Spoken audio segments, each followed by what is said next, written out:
Ya, dan pemirsa beragam peristiwa terjadi dalam sepekan terakhir, mulai dari proyek kereta cepat Jakarta-Bandung yang kembali memicu banjir di ruas tol Padalenyi, dan hingga upacara peringatan kemerdekaan ke-75 di Istana yang akan diselenggarakan secara daring. Berikut rangkuman peristiwa di tanah air dalam Indonesia sepekan.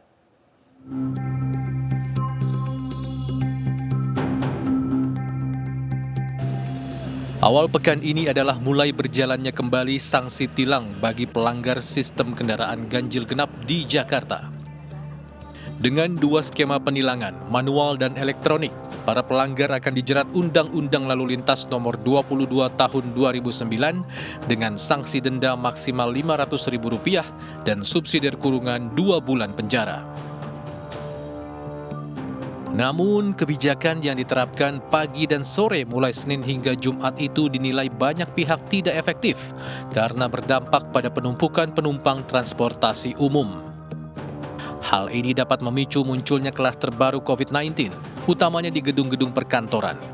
Para pengamat pun meminta Pemprov DKI segera membatalkan kebijakan ganjil genap bila terdapat lonjakan kasus positif.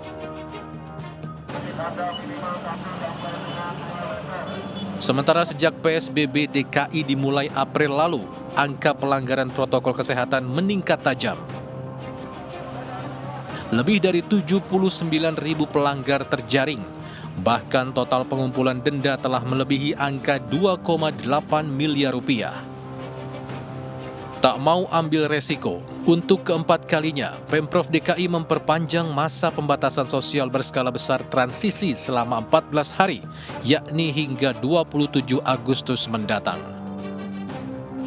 Tak hanya itu, mulai 16 Agustus 2020, Anies beserta jajarannya meniadakan 32 titik kawasan khusus pesepeda yang selama ini menjadi lokasi alternatif Car Free Day.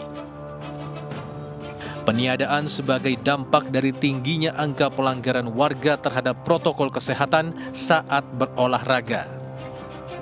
Meski bersifat sementara, besar kemungkinan peniadaan akan berlangsung selama belum ada kesadaran masyarakat untuk serius menjalani protokol kesehatan. Sementara di Bandung, vaksin COVID-19 buatan perusahaan asal Cina Sinovac mulai disuntikkan ke tubuh 1.620 relawan. Uji klinis vaksin Sinovac fase 3 ini dihadiri langsung oleh Presiden Joko Widodo. Vaksin dibuat dari virus yang telah dimatikan dan telah melalui uji klinis fase 1 dan 2. Bila menuai sukses, vaksin akan diedarkan massal di Indonesia.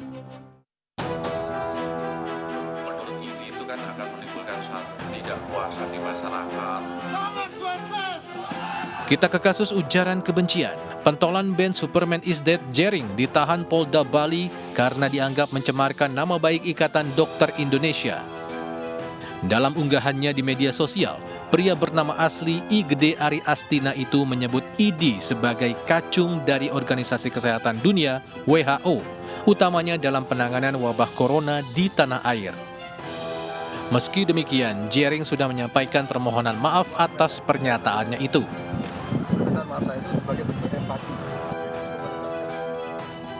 Sementara musisi Anji akhirnya diperiksa polisi dalam kasus dugaan penyebaran berita bohong terkait klaim obat corona Hadi Pranoto. Anji diperiksa selama 10 jam dan dicecar 45 pertanyaan oleh penyidik menyangkut wawancaranya dengan Hadi yang sempat ia panggil dengan sebutan profesor. Hadi Pranoto sendiri yang dijadwalkan menjalani pemeriksaan di Polda Metro Jaya justru tak hadir dengan alasan sakit. Padahal sehari sebelumnya, sang pengacara sudah menyatakan kesiapan Hadi untuk memenuhi panggilan polisi.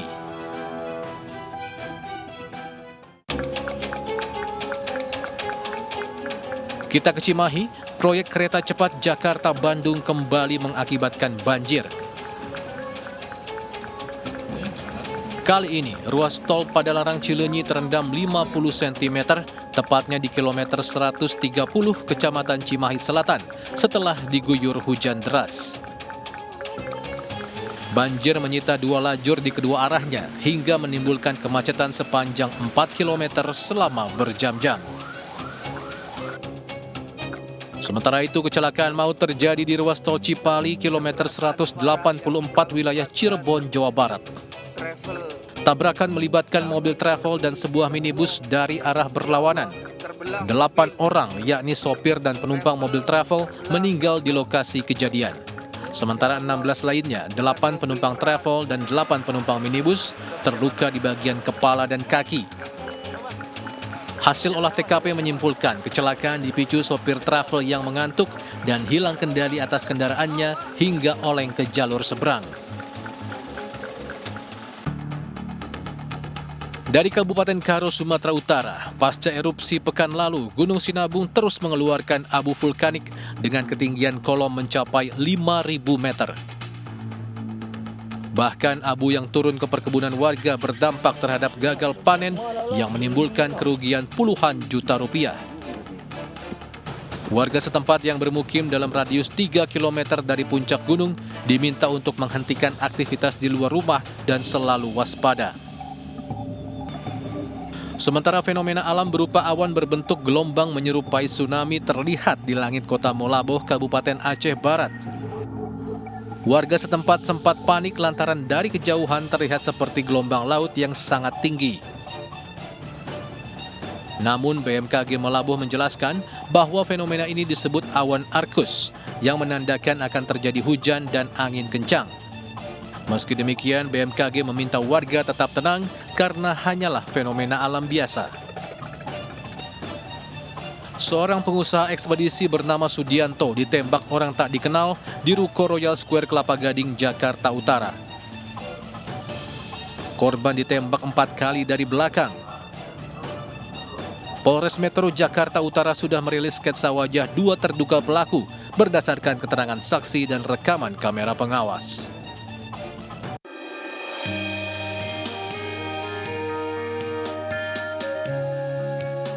Presiden Joko Widodo menghadiri sidang tahunan MPR DPR RI dalam rangka Hari Ulang Tahun Kemerdekaan ke-75. Dalam balutan pakaian adat Nusa Tenggara Timur, Jokowi menyampaikan laporan kinerja lembaga negara serta pidato kenegaraannya yang fokus terhadap pandemi COVID-19. Sementara untuk pertama kalinya, upacara 17 Agustus di Istana Merdeka Senin besok akan dilakukan secara daring. Personil pasukan pengibar bendera dan petugas TNI Polri yang mengawal akan dipangkas jumlahnya. Orkestra Gita Bahana Nusantara yang mengiringi upacara pun akan dihadirkan secara virtual. Sementara tahun ini protokoler istana juga tidak mengundang tamu dari delegasi manapun.